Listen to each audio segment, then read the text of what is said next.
Hello प्यारे बच्चों, कैसे हैं आप। मैं डॉक्टर सुशील आपका स्वागत करता हूं क्लास 12th केमिस्ट्री की इस क्लास में। प्यारे बच्चों, पिछली क्लास में हमने चैप्टर 6 को एंड किया था और आज से हम स्टार्ट करा रहे हैं चैप्टर नंबर 7 क्लास 12th का, जो कि हमारा है पी ब्लॉक एलिमेंट, यानी कि पी ब्लॉक के तत्व। ये काफी इंपॉर्टेंट हम कह सकते हैं चैप्टर है और इस चैप्टर में हम सीधे एनसीईआरटी के पॉइंट्स में न जाने अभी नहीं जा रहे हैं और उससे पहले आपको कुछ बेसिक बातें बताना चाह रहे हैं, क्योंकि इस चैप्टर की समझ आपको तभी होगी जब आपको जो रासायनिक सूत्र होते हैं उनको पढ़ना आ जाएगा। और बहुत से बच्चों को हम जानते हैं जिनकी केमिस्ट्री बेस काफी कमजोर होता है, उनके साथ सबसे बड़ी समस्या ये आती है कि वो सूत्रों को रटने की कोशिश करते हैं।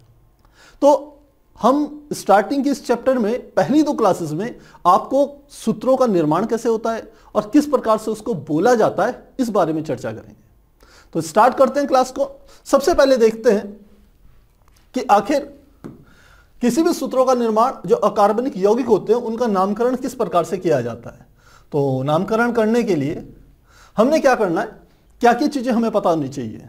जैसे हम एक एग्जांपल ले लेते हैं। चलिए, एक एग्जांपल लिया हमने CaO का।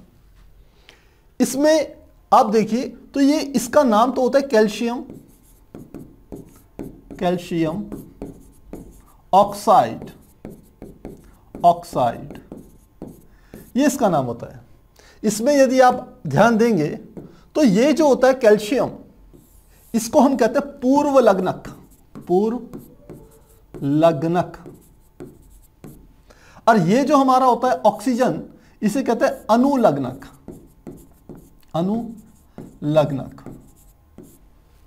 लेकिन पढ़ने का तरीका देखिए, हम पहले वाले को तो कैल्शियम बोल रहे हैं, पीछे वाला O ऑक्सीजन होता है, लेकिन हम उसे ऑक्सीजन नहीं कह रहे, हम कैल्शियम ऑक्सीजन नहीं दे रहे इसका नाम, हम क्या दे रहे, कैल्शियम ऑक्साइड। इसके पीछे लग गया इड या आइड, इस तरीके से लग गया। तो आखिर ये क्यों लगता है, कब ये आइड लगेगा या कब ये आइट लगेगा, कब कुछ अन्य आ जाएगा, इन सब बातों को हम आज आपको समझा रहे हैं। तो ये स्टार्टिंग की 2 क्लासें आपके लिए बहुत अधिक इंपॉर्टेंट है। यदि आप इन चीजों को जानते हो तो आप सीधे 3rd स्टेप पे जा सकते हो, तीसरे वीडियो पे जा सकते हो। लेकिन यदि आपके दिमाग में कहीं कोई कंफ्यूजन है तो स्टार्टिंग के ये 2 वीडियो जरूर देखना, जिससे आपके इस चैप्टर के लिए एक अच्छा बेस तैयार हो जाएगा। तो अब किसी भी हम कह सकते हैं रासायनिक सूत्र के नाम में एक लगता है पूर्व लग्नक, एक होता है अनुलग्नक, 2 चीजें होती है, और एक इसमें कई जगहों पर काउंटिंग की भी हमें जरूरत पड़ती है। काउंटिंग का अर्थ क्या हुआ, जैसे हम कह सकते हैं कि कहीं पर बहुत से आपने सूत्रों में देखा होगा पीछे की ओर H2O आता है, उसके आगे 5H2O आ जाता है। तो 5 आ रहा है, 10 आ रहा है, 2 आ रहा है, 1 आ रहा है, तो उन अंकों को हम क्या करते हैं केमिस्ट्री में, मोनो, डाई, ट्राई, टेट्रा, इस तरीके से बोला जाता है, उनको परिभाषित किया जाता है। तो आज इस क्लास में हम इन सब चीजों को क्लियर करेंगे। तो स्टार्ट करते हैं। पहले कौन कौन से आपको स्टेप्स पता होनी चाहिए, पहले वो दिखाते हैं। सबसे पहले आपका किसी भी सूत्र में लगता है वो है पूर्व लग्नक, जैसे मैंने यहां पर बताया ये Ca पूर्व लग्नक है। फिर है अनुलग्नक। अनुलग्नक कौन सा, जैसे O है वो है अनुलग्नक। अनुलग्नक को हमने लिखा है कार्बाइड और पूर्व लग्नक को यहां क्या लिखा है, कैल्शियम। तीसरी आती है गिनती, जो मैंने आपको कहा, जिसमें mono, di, tri, tetra, hepta, octa, nano और इस तरीके की काउंटिंग आती है। और लास्ट में हम क्या करेंगे, इसमें आपको एग्जाम्पल देंगे, यानी कि विभिन्न सूत्रों का निर्माण करेंगे और कैसे उनको नाम लिया जाता है, उनका नामकरण होता है, इस बारे में समझाएंगे। तो यहां पर एक और एग्जाम्पल हमने ले रखा है, यह है KCl है। इसमें देखिए एक ये जो K है ये है लग्नक, K क्या है, ये क्या है, पोटेशियम बोल रहे हैं, और ये क्या है लग्नक। जबकि Cl क्या है, यह है क्लोराइड, और ये क्या है, K पूर्व लग्नक है, इसको हम पोटेशियम कह रहे हैं, और Cl जिसको हम क्लोराइड कह रहे हैं, ये क्या है, अनुलग्नक। तो आखिर क्लोरीन के पीछे क्लोरीन न लेकर के क्लोराइड क्यों कह रहे हैं, इन बातों को समझेंगे। तो प्यारे बच्चों स्टार्ट करते हैं क्लास को। आप चाहें तो इसका ले सकते हैं स्क्रीनशॉट लेंगे 1 2 3 4। चलिए अब आगे चलते हैं। सबसे पहले समझते हैं कुछ पूर्व लग्नकों को। पूर्व लग्नक की खास बात क्या होती है, जिस एलिमेंट का जो नाम होता है वही नाम लिया जाता है। जैसे CaO में कैल्शियम आया था तो कैल्शियम ही बोलना है, और आपने दूसरा KCl देखा था, KCl में K पहले आता है तो आपने उसको K को पोटेशियम बोलते हैं तो पोटेशियम ही बोलना है। तो जो तत्व का नाम है वही आपने उच्चारण में लाना है पूर्व लग्नक के रूप में। अब बहुत सारे पूर्व लग्नक हम केमिस्ट्री में यूज करते हैं, बहुत सारे एलिमेंट होते हैं, पूरे 108 के लगभग होते हैं, तो हम पूरे 108 की बात नहीं करेंगे, लेकिन मैक्सिमम जो आएंगे, जो आप क्लास 12th में आपके यूज में होंगे, पहले उनके ऊपर बात करते हैं। हालांकि ये चीजें आपने करी भी होगी तो जल्दी जल्दी से करेंगे। सबसे पहले देखते हैं, ये हमारे पास तत्व आ गए, तो आप जानते हैं इसको क्या कहेंगे, हाइड्रोजन। दूसरा होता है लिथियम, तीसरा होता है सोडियम, चौथा होता है पोटेशियम। और पोटेशियम का जो के होता है इसको कहते हैं कैलियम। कैलियम। ये होता है रुबिडियम, रुबिडियम। ये होता है सीजियम, सीजियम। ये होता है कॉपर, कॉपर। और इसको कॉपर को KO ना लिख करके क्यूप्रियम होता है, इसका वास्तविक नाम जो होता है, जैसे लैटिन वर्ड हम कहते हैं, ये ग्रीक लेटर कहते हैं, उसमें इसका जो नाम है कॉपर का है क्यूप्रियम, क्यूप्रियम। AG जिसे हम कहते हैं सिल्वर, AU जैसे जिसको कहते हैं गोल्ड या सोना, और इसका नाम होता है अयूरम, इसका नाम होता है अयूरम। इस सिल्वर का नाम भी होता है अर्जेंटेनम, सिल्वर को AG आया है तो यह है अर्जेंटेनम, अर्जेंटेनम। ये इनके ग्रीक लेटर्स हैं, या लैटिन वर्ड में क्या इनको बोला जाता था उसको हम यहां पर क्या कर रहे हैं, लिख रहे हैं। और BE बेरिलियम, बेरिलियम।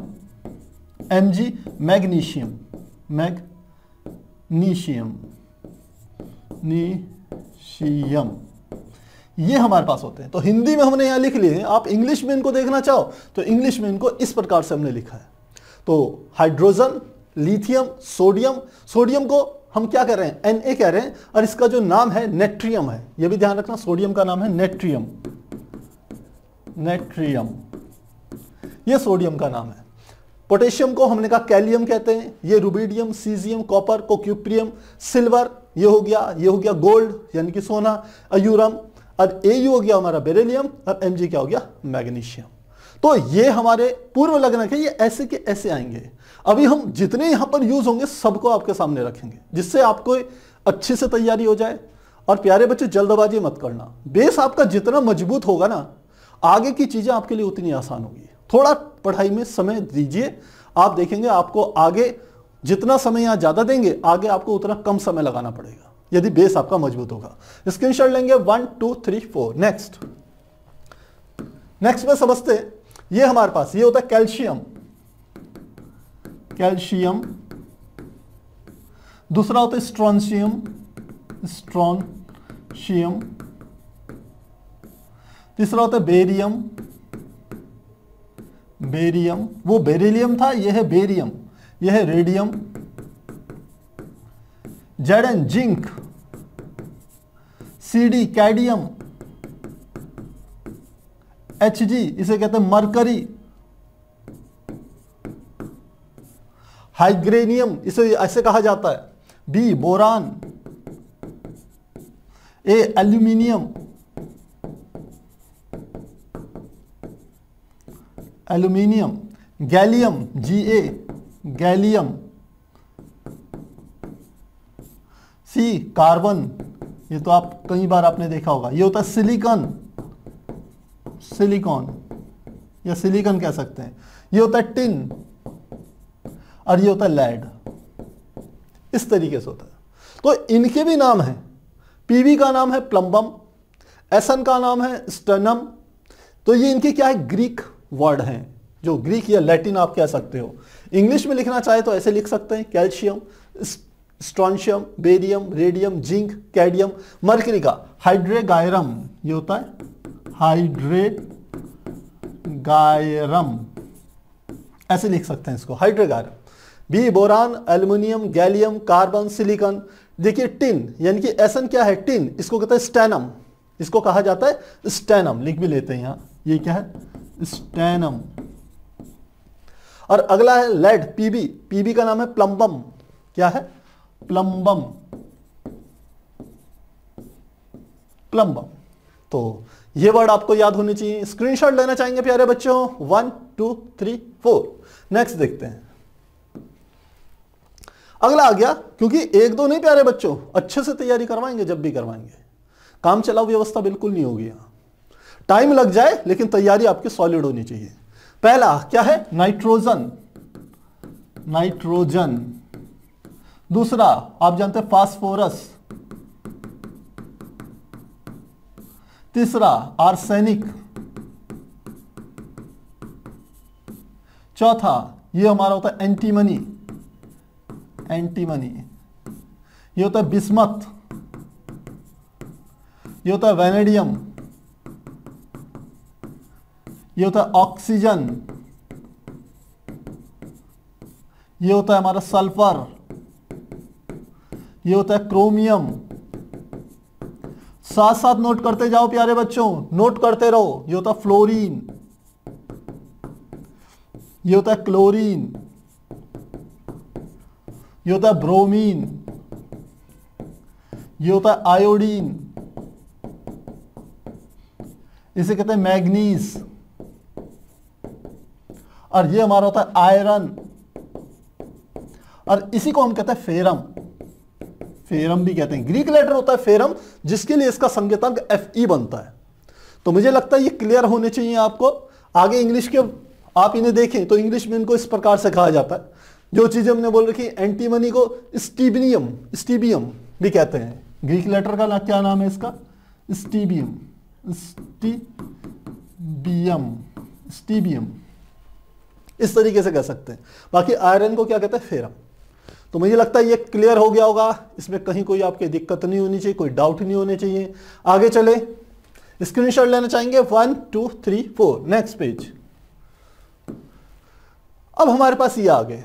ये भी कुछ तत्व हैं जिनके नाम क्या क्या है ये आप जानते हैं। ये होता है कोबाल्ट, कोबाल्ट। दूसरा होता है निकेल। तीसरा होता है, ये होता है हीलियम। ये होता है नियॉन। ये होता है आर्गन, आर्गन। ये होता है क्रिप्टन, क्रिप्टन। ये होता है जेनान। अब देखिए यहां पर, ये तो ऊपर तक अभी तक जितने बताए मैंने आपको तत्व बताए। अब नीचे की ओर कुछ समूह के रूप में भी आ गए। ये भी पूर्व लग्नक के रूप में उपयोग में आते हैं। क्या क्या है? जैसे NH4, इसे कहते हैं अमोनियम, अमोनियम। ये होता है फॉस्फोनियम, फॉस्फोनियम। तो ये दोनों को भी आपने ध्यान रखना है, ये इंपॉर्टेंट है। कई जगहों पर इनका इस्तेमाल होता है। और यहां पर हमारे, हम कह सकते हैं, जो अनुलग्नक होते हैं, सॉरी पूर्व लग्नक जो होते हैं, प्रीफिक्स जिसे कहते हैं, वो यहां पर हमारे कंप्लीट हो जाते हैं।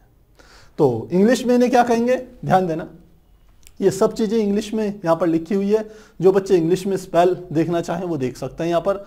बाकी आप चाहें लेंगे स्क्रीनशॉट, स्क्रीनशॉट लेंगे 1 2 3 4। अब चलते हैं आगे।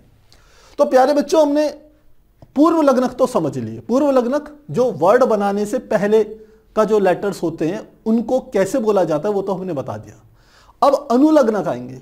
ध्यान रखना, फिर से समझा रहा हूं, जो पूर्व लग्नक में हमने चीजें पढ़ी हैं वही अनुलग्नक में आएगी। लेकिन उनके पहले पूर्व लग्नक में तो हम सीधे तत्वों का नाम बोल देते थे। जैसे Na होता था तो सोडियम आ गया, O आ गया तो ऑक्सीजन आ गया, H आ गया तो हाइड्रोजन आ गया। लेकिन जब अनुलग्नक में आएगा, वो पीछे वर्ड आएगा तो उसका नाम परिवर्तित हो जाएगा। और यही चीज आपने सीखनी है। वास्तव में अनुलग्नक को, सफिक्स को, पीछे वाले भाग के नाम को समझ करके ही आप क्या करेंगे, उस तत्व का रासायनिक सूत्र का सही सही नाम बता पाएंगे। तो स्टार्ट करते हैं। सबसे पहले हम देखते हैं, देखिए इसमें है, एक बात ध्यान रखना, कोई भी तत्व यदि आएगा अपनी सामान्य अवस्था में तो उसके पीछे लग जाएगा आइड। क्या लग जाएगा? आइड। जैसे हम इनके नाम आपको बता दें, देखिए H के पीछे क्या लग गया? IDE। तो कोई भी तत्व हो उसके पीछे यदि हम कह सकते हैं किसी के साथ आ रहा है, जैसे मैंने आपको एग्जांपल दिया था, मैंने दिया था CaO का। ये क्या था? ऑक्सीजन था ना, लेकिन इसका नाम क्या होता है? कैल्शियम। Oxide, oxide. तो देखिए पीछे क्या आ गया, ईड आ गया ना। तो ध्यान रखना कोई भी तत्व है यदि वह अनुलग्नक के रूप में आ रहा है और केवल एक ही तत्व आ रहा है, उसके साथ ऑक्सीजन जुड़ी हुई नहीं है, ऑक्सीजन जुड़ी हुई नहीं है, फिर बोल रहा हूं, तो केवल उसके पीछे लगेगा IDE, IDE यानी कि लिखेंगे आइड, ये आएगा। अब देखिए H केवल अकेला है तो हाइड्राइड, हाइड्रोजन है ना तो हाइड्राइड। OH है तो इसे क्या कह देंगे, हाइड्रोक्साइड। अब यहां पर थोड़ा सा चेंज हो गया, जो पीछे वाला था उसको हमने पहले बोल लिया हाइड्रोजन का वर्ड, और ये O वाला जो हमारा पीछे आ गया क्या, ऑक्साइड। इतना हो गया। अब जिंक है, केवल अकेला तत्व, इसके साथ ऑक्सीजन जुड़ी हुई नहीं है, तो क्या आ गया, जिंकाइड। तो पीछे क्या आ गया, आगे तो जिंक आ गया, पीछे आइड आ गया, IDE। वो यहां पर भी लगा, यहां पर भी लगा, यहां पर भी लगा, सिंगल तत्व यदि इसके साथ ऑक्सीजन नहीं है। अब इसमें ध्यान दीजिए, ये जो जिंक के साथ ऑक्सीजन जुड़ गया और ये पूरा का पूरा अपने आप में क्या है, एक अनुलग्नक है, सफिक्स है, यानी कि इसके आगे कोई तत्व जुड़ेगा, इसके आगे कोई तत्व लगेगा, तो पीछे जो अनुलग्नक है इसका नाम क्या लेंगे। ध्यान रखना, जब किसी तत्व के साथ जो कि अनुलग्नक के रूप में है उसके साथ ऑक्सीजन जुड़ती है तो ऑक्सीजन जुड़ने के कारण उसका नाम परिवर्तित होता है। यदि उसके साथ ऑक्सीजन अधिकतम मात्रा में जुड़ी हुई है तो उसके पीछे आएगा 8, ATE। क्या कहा हमने, ATE, 8। ये कब आएगा, जब तत्व के साथ ऑक्सीजन अधिकतम है, अधिकतम है, तब क्या आएगा, ATE आएगा। ध्यान रखना, जैसे यहां जिंक के साथ अधिकतम ऑक्सीजन 2 ही जुड़ सकती है तो ये हो गया जिंकेट। यहां बोरान में देखिए, बोरान के साथ कुछ नहीं है, कोई ऑक्सीजन जुड़ी हुई नहीं है, तो केवल क्या आ गया, बोराइड, बोराइड, पीछे ईड आ गया, इसमें क्या आया, 8। यहां बोरान के साथ अधिकतम ऑक्सीजन जुड़ गई, बी के साथ बोरान के साथ केवल 3 ही ऑक्सीजन अधिकतम रूप से जुड़ सकती है, तो क्या आ गया, बोरेट, ये आ गया बोरेट। अब एक और बात ध्यान, इसमें क्या आ गया, इस वाले तत्व में यहां पर बोरान 4 आ गए, तो कुछ वर्ड आपको एक्स्ट्रा थोड़े से लर्न तो करने ही पड़ेंगे, क्योंकि कुछ हम कह सकते हैं नियमों से थोड़ा सा अलग चले जाते हैं। तो यहां पर आएगा टेट्राबोरेट, टेट्रा क्योंकि बोरान के साथ 4 बोरान जुड़े हुए हैं इसलिए आ गया टेट्रा, क्योंकि 4 बोरान है, और पीछे अधिकतम ऑक्सीजन जुड़ी हुई है इसलिए क्या आ गया, बोरेट आ गया। तो यह चीज आपको ध्यान में रखनी है। इस स्लाइड में आपने क्या बात सीखी मैंने आपको बता दिया। पहली बात तो जो पीछे का तत्व यदि सिंगल आएगा तो उसके पीछे आइड लगेगा, O आ गया तो ऑक्साइड, H आएगा हाइड्राइड, इस तरीके से आएगा। यदि उसके साथ ऑक्सीजन जुड़ी हुई होगी जैसे जिंक में, तो आपने देखना है जिंक के साथ ऑक्सीजन कितनी है, 1 है या अधिकतम है, अधिकतम मात्रा में है या फिर अधिकतम से कम है। जैसे यहां ये हो गया जिंकेट, यदि केवल ZnO होता तो जिंकाइट होता, ITE होता, उसे अब आगे समझते। तो इसका स्क्रीनशॉट लेना चाहेंगे, 1 2 3 4। आगे देखें, इन चीजों को आपको ध्यान रखना पड़ेगा।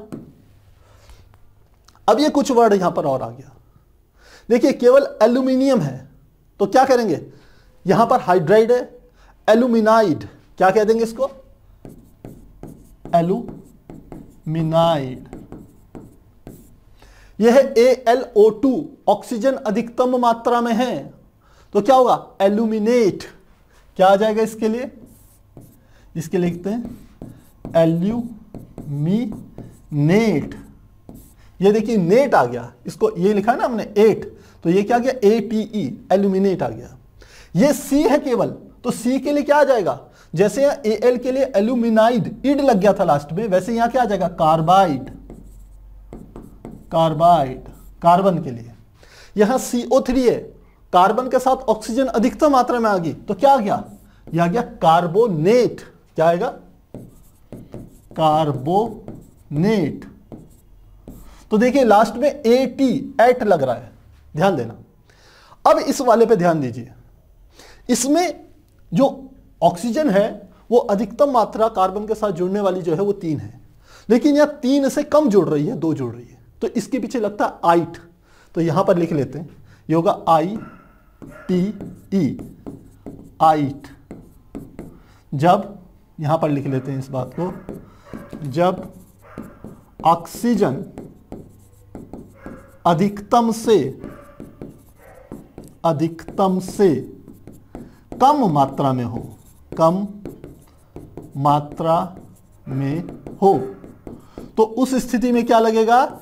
आइट लगेगा। ध्यान रखना, यदि अधिकतम मात्रा में हो तो एट लगेगा, यदि कुछ नहीं है तब तो सिंगल रूप में है तो केवल आइड लगेगा, जैसे कार्बाइड, हाइड्राइड, ऑक्साइड, इस तरीके से।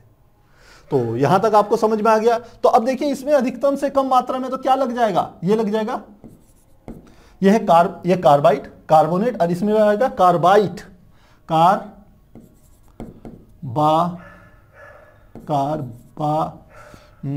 थोड़ा सा इसको सही तरीके से लिखें,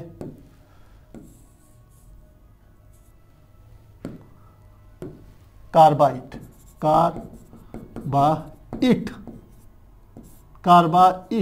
का आ गया, कार्बाइट। किसके लिए? इसके लिए। यहां पर देखिए, यहां पर समझ में आ जाएगा, ये क्या है? SI, ये हो जाएगा केवल सिलिकॉन है। अब अकेला है तो क्या होगा? सिलिकाइड, सिलिकाइड, केवल ईड लगा। ये क्या हो गया? ऑक्सीजन अधिकतम मात्रा में तो सिलिकेट, सिलिकेट, 8 लग गया इसके पीछे। ये क्या हो गया? सिलिकॉन अधिकतम से थोड़ी कम मात्रा में ऑक्सीजन जुड़ी हुई है सिलिकॉन के साथ, तो सिलिकाइट, जैसे यहां पर लगा था, सिलिकाइट। तो इस तरीके से इनको पढ़ा जाएगा। इंग्लिश में क्या लिखा जाएगा वो मैं आपको दिखा देता हूं। इंग्लिश में इसको ऐसा लिखा जाएगा, एल्यूमिनाइड, एल्यूमिनेट। अब देखिए इंग्लिश में, देखिए ये पीछे आइड, 8, आइड यदि सिंगल जुड़ा हुआ है, 8 ऑक्सीजन अधिकतम मात्रा में है, और ये कार्बन में अकेला मात्रा में है तो ये आ जाएगा कार्बाइड। कार्बन के साथ ऑक्सीजन अधिकतम मात्रा में कार्बोनेट, अधिकतम से थोड़ी कम मात्रा में आइट। वैसे यहां पर है सिलिकाइट, सिलिकेट, सिलिकाइट। तो ये आपको ध्यान रखने प्यारे बच्चों, ये चीजें मैंने यहां समझा दी आपको। ये बात, ये बात और ये बात, ये तीनों बातें यदि आपको ध्यान होगी तो आपको नामों को पढ़ने में कोई परेशानी नहीं होगी। तो मुझे लग रहा है ये बात समझ में आ गई होगी। अब आप चाहें तो ले सकते हैं स्क्रीनशॉट। ये मेन खेल है प्यारे बच्चों, नामकरण का मेन अनुलग्नक पर ही डिपेंड करता है। प्रीफिक्स तो आप सीधे उस, हम कह सकते हैं जो एलिमेंट है उसका नाम ले लोगे, लेकिन अनुलग्नक में क्या आएगा वो आपको इन्हीं नियमों से पता चलेगा। स्क्रीनशॉट लेंगे, 1 2 3 4। नेक्स्ट, अब देखिए ये हमारे पास क्या आ गया? ये नाइट्रोजन है तो क्या आ जाएगा? इसे लिखेंगे नाइट्राइड, ईड आ गया, केवल नाइट्रोजन है। ये क्या हो गया? नाइट्रेट, इसमें क्या आ गया? 8 आ गया। ये क्या हो गया? नाइट्राइट, इसमें ईट आ गया, क्योंकि इसमें ऑक्सीजन अधिकतम मात्रा तो 3 थी नाइट्रोजन के साथ जुड़ने वाली, ये अधिकतम से कम है तो नाइट्राइट आ गया। क्लियर होगी बात? इसमें देखिए ये हो गया फॉस्फेट,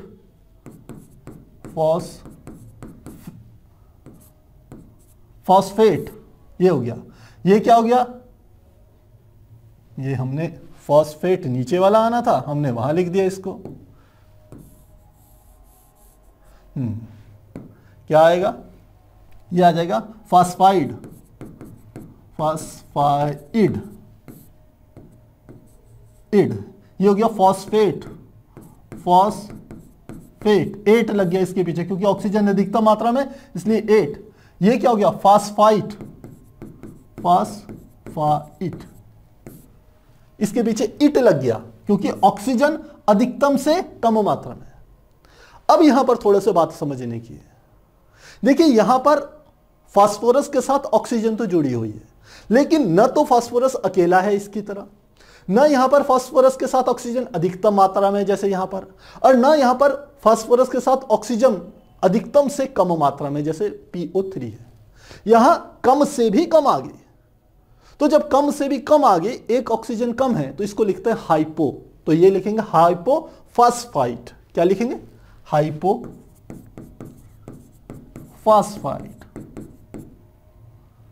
फास्फाइट, हाइपोफास्फाइट इसे लिखा है। हाइपो मतलब कम, हाइपर माने होता है ज्यादा, हाइपो माने होता है कम, तो एक ऑक्सीजन कम है इसलिए हाइपोफास्फाइट। देखिए इंग्लिश में इसको किस तरीके से लिखेंगे, ये देखिए नाइट्राइट, नाइट्रेट, नाइट्राइट, पीछे देखिए आइड क्योंकि सिंगल है, ऑक्सीजन अधिकतम मात्रा में तो 8, ऑक्सीजन अधिकतम से कम मात्रा में तो आइट, फिर यहां पर भी वो सिंगल है तो आइड, अधिकतम मात्रा में तो 8, अधिकतम से कम मात्रा में तो आइट, और ये कम मात्रा से भी कम मात्रा में ऑक्सीजन है तो आगे क्या लग गया, हाइपो लग गया। इन चीजों पे ध्यान रखना है प्यारे बच्चों, ये ध्यान होंगे तो आपको नामकरण करने में कोई परेशानी नहीं होगी, जो कि एक बेसिक बात है केमिस्ट्री की। चलिए आगे चलें, आगे के तत्व देखते हैं। ये क्या हो जाएगा, आर्सेनाइड, ये हो गया आर्सेनाइड, ये क्या हो गया, आर्सेनेट, आर्सेनेट, और ये अधिकतम से कम मात्रा में है, क्या हो गया, आर्सेनाइट, इट लग गया इसके लास्ट में। देखिए ये क्या हो गया, ऑक्साइड, केवल ऑक्सीजन अकेली है, ऑक्साइड, ये क्या हो गया, सल्फाइड, ये क्या हो गया, सल्फर के साथ ऑक्सीजन अधिकतम मात्रा में, सल्फेट, ये सल्फर के साथ ऑक्सीजन अधिकतम से कम मात्रा में तो सल्फाइट, इट लगेगा। अब यहां पर एक चीज आपको एक्स्ट्रा समझनी पड़ेगी, यदि सल्फर कहीं अतिरिक्त जुड़ा हुआ है तो इसके आगे थायो लग जाएगा, क्या लिखेगा, थायो, और साथ में यहां पर देखिए एक सल्फर के साथ कितने ऑक्सीजन जुड़े हुए थे, 4, यहां पर एक ऑक्सीजन के साथ लगभग 1.5 जुड़े हुए हैं, तो इसको हम नाम दे देंगे थायो, बस थायो वर्ड लग जाएगा और पीछे आ जाएगा सल्फाइड। तो क्या आ जाएगा, हमने कहा इंग्लिश में इसके नाम देख सकते हैं, ये हो गया arsenite, arsenate, arsenite, oxide, sulphide, sulphate, sulphide, और लास्ट में क्या आ गया, थायोसल्फेट। तो बस वर्ड क्या लग जाना है, क्यों लगा ये थायो, क्योंकि यहां पर एक सल्फर एक्स्ट्रा था, बाकी आपने लिख लेना है थायोसल्फेट, ये इस तरीके से आ जाएगा। तो मुझे लगता है ये चीज क्लियर होगी, आपको समझ में आ गया होगा। केवल अकेला है तो आइड, अधिकतम मात्रा में ऑक्सीजन है तो 8, अधिकतम से कम मात्रा में तो आइट, फिर अकेला है तो सल्फाइड, फिर अकेला है तो ऑक्साइड, ये है सल्फाइड, आईडीई, ये है ऑक्सीजन अधिकतम मात्रा में तो सल्फेट, अधिकतम से कम मात्रा में तो सल्फाइड, और बाकी क्या आ गया, थायो। मुझे लगता है ये क्लियर हो गया होगा आपको। चलिए इसका लेंगे स्क्रीनशॉट, 1 2 3 4। नेक्स्ट पेज पे चलें, अगले एलिमेंट देखते हैं। अगले एलिमेंट कौन कौन से हैं, देखिए एक है क्रोमियम, तो क्या कह लेंगे, क्रोमाइड। चलिए इसको यहां पर शो कर देते हैं, इसके साथ साथ नाम क्या हो गया, क्रोमियम है और अकेला है अनुलग्नक के रूप में, तो पीछे क्या हो गया, आइड, तो क्या हो गया, क्रोमाइड। ये क्या हो गया, ऑक्सीजन अधिकतम मात्रा में तो क्रोमेट, यहां पर अधिकतम से थोड़ी कम मात्रा में तो क्या आ जाएगा, क्रोमाइट, क्रोमाइट। ये देखिए यहां पर क्रोमियम क्या है, 2 आ रहे हैं क्रोमियम के, तो यहां पर लिख लेंगे डाई, और साथ में हमारा क्या आ जाएगा, क्रोमेट, क्या आ जाएगा, डाई क्रोमेट। यहां एक क्रोमियम के साथ 4 जुड़े हुए थे, यहां एक क्रोमियम के साथ 3.5 जुड़े हुए हैं, तो क्या आ जाएगा, क्रोमेट ही आएगा। अगला देखिए एफ है, अकेला है तो फ्लोराइड, फ्लोराइड, इड लग गया। यहां पर अधिकतम ऑक्सीजन जुड़ी हुई है तो फ्लोरेट, फ्लोरेट। आगे के वर्ड देखें, ये फ्लोरेट है, ये हो गया फ्लोराइट, फ्लोराइट। ये क्या हो गया, क्लोराइड, क्योंकि क्लोरीन अधिकतम मात्रा में, जैसे KCl होता है पोटेशियम क्लोराइड, सोडियम होता है NaCl होता है, तो आगे का सोडियम पीछे का Cl है तो क्लोराइड, तो यहां पर इसलिए क्लोराइड आया। यहां पर क्या आ गया, यहां पर आ जाएगा, देखिए क्लोरीन के साथ ऑक्सीजन अधिकतम मात्रा में तो क्या आएगा, क्लोरेट, क्लोरेट। ए भी लगा दी हमने मात्रा और साथ में एट भी लगा दिया, तो ऐसा तो नहीं चलेगा, क्लोरेट, एट खुद ही आ गया। यह आ गया क्लोराइट, फेराइट, ये इट लग गया इसके पीछे, ये हो गया ब्रोमाइड, ब्रोमाइड। ये क्या आ गया ब्रोमेट, ब्रोमेट। ये हो गया ब्रोमाइट, ब्रोमाइट, ये लग गया। अब इंग्लिश में आप इनके नाम देख सकते हो। देखिए यहां पर क्या है, ऑक्सीजन अधिकतम से कम मात्रा में तो आइट, यहां पर लिखेंगे अकेला है तो आइड, यहां पर अधिकतम ऑक्सीजन है तो 8, अधिकतम से कम है तो आइट, ब्रोमीन अकेला है तो ब्रोमाइड, ब्रोमीन के साथ ऑक्सीजन अधिकतम है तो 8, ब्रोमीन के साथ अधिकतम से कम मात्रा में इसलिए आइट लग रहा है। वैसे ही ऊपर की चीजें। अब तो मुझे लग रहा है आपको प्रैक्टिस होगी होगी, मेरे लिखते लिखते आप उच्चारण करने लगे होंगे, बोलने लगे होंगे, यदि आप वीडियो को सीरियसली देख रहे होंगे बच्चों। और यदि केवल दौड़ाया दौड़ाया बाद में देखेंगे तो काम नहीं चलेगा।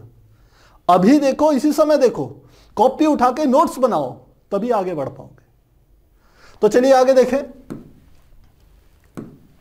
अगला देखिए, अगला बिल्कुल वैसे ही आगे देखिए, आई है तो आयोडाइड, आयोडाइड क्या हो गया, आई के साथ ऑक्सीजन अधिकतम मात्रा में है तो क्या आ गया आयोडेट।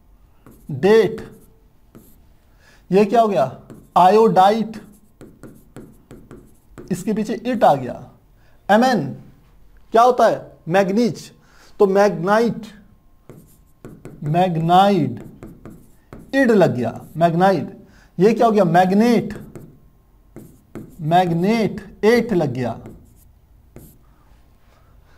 और यहां पर क्या आ गया, आप जानते हैं ये MnO4 है तो इसे कहते हैं पर मैग्नेट। आप इसका नाम जानते हैं, ये होता है पर मैग्नेट। पर ऑक्सीजन की कहीं पर अतिरिक्त मात्रा हो तो उसको पर लगा देते हैं। जैसे H2O जल होता है हमारा, हाइड्रोजन ऑक्साइड होता है, H2O2 हाइड्रोजन पर ऑक्साइड होता है, आपको पता है ना। देखिए H2O तो क्या होता है जल होता है, डाई हाइड्रोजन ऑक्साइड भी कह देते हैं इसे, हाइड्रोजन ऑक्साइड भी कह देते हैं, लेकिन H2O2 को क्या कहते हैं हाइड्रोजन परऑक्साइड। तो पर लग गया ना ऑक्साइड से पहले, वही काम यहां हो गया।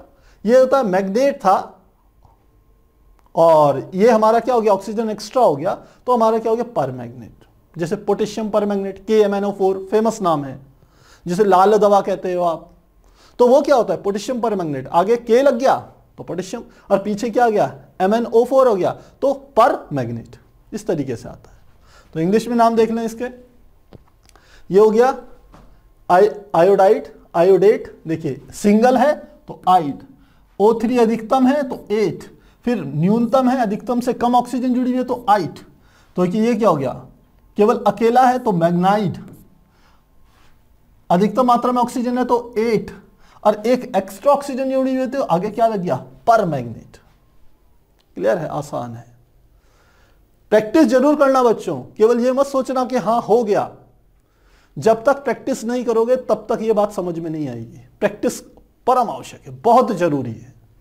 तो चलिए और देखें, ये इतने सारे इसीलिए करवा रहे हैं कि आपको ये बात समझ में आ जाए कि हमारे को कितनी प्रैक्टिस करनी है, वरना मैं 2-4 लिखा करके 5-7 मिनट पे काम पूरा कर देता। लेकिन मैक्सिमम आपको सूत्रों के नाम आने चाहिए, समझ में आने चाहिए, उनको कैसे उच्चारित करते हैं। तो चलिए ये हमारा अगला आ गया। इसमें देखो ये एक कंपाउंड है, इसका पूरा नाम आपको याद रखना चाहिए एसीटेट, एसीटेट। ये होता है Fe, इसे कहता है फेराइड, क्योंकि फेरम होता है ना, ये आयरन है ना, आयरन को हमने कहा था फेरम होता है, लैटिन ग्रीक वर्ड जो होता है इसका फेरम होता है, तो इसी से आता है ये फेराइड, फेराइड।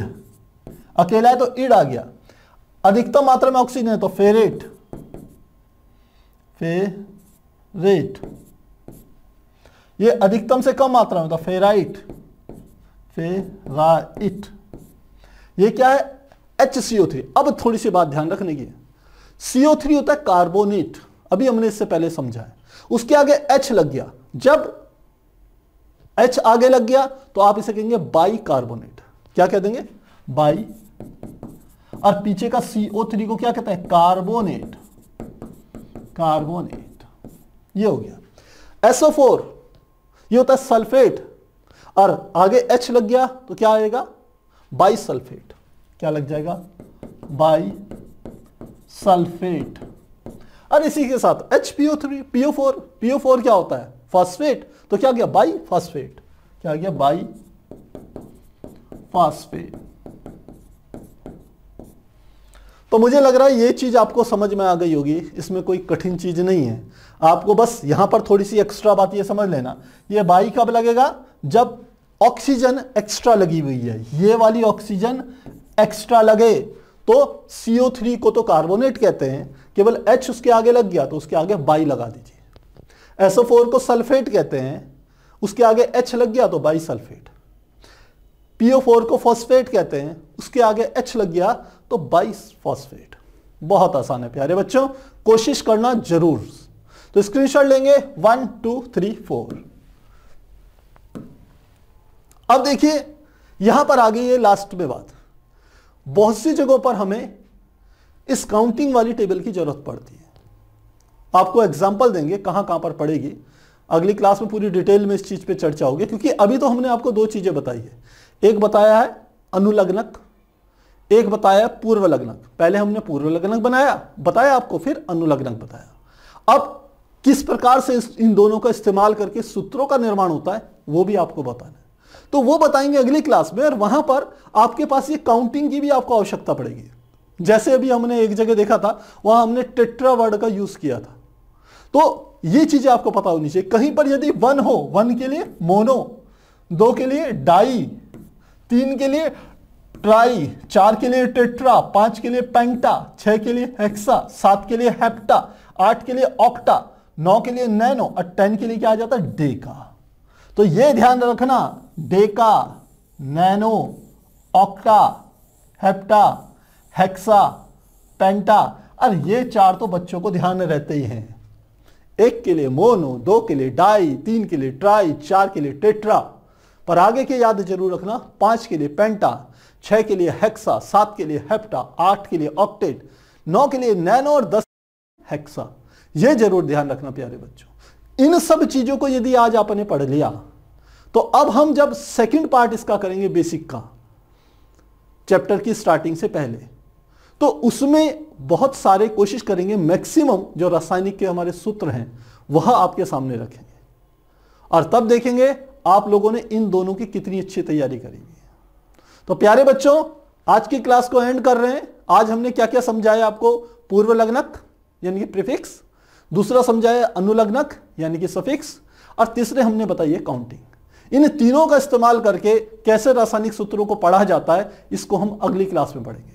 तो मिलते हैं नेक्स्ट क्लास में, तब तक के लिए गुड बाय।